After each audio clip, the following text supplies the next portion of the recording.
अस्सलाम वालेकुम, आप देख रहे हैं PA न्यूज HD और मैं हूं आपके होस्ट सादिया बतूल।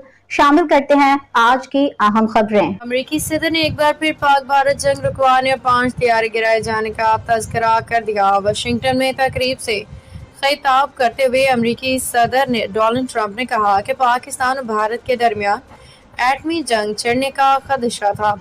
जंग के दौरान 5 जंगी तैयारे गिराए गए। दो एटमी ताकतों को कहा कि अगर जंग जारी रही तो अमेरिका तिजारत नहीं करेगा।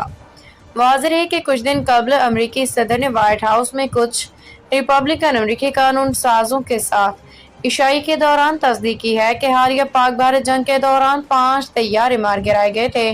ताहम जंग बंदी के बाद सूरत हाल पुरसकून हो गई है। ट्रंप ने पाकिस्तान और भारत के दरमियान कशीदगी का जिक्र करते हुए कहा कि दरहकीकत तैयारे हवा में मार गिराए जा रहे थे 4 या 5, लेकिन मेरा ख्याल है कि 5 तैयारे वाकई मार गिराए गए थे। न्यूज स्टूडियो से अब तक के लिए इतना ही। मजीद खबरों और अपडेट्स के लिए देखते रहिए PA न्यूज HD।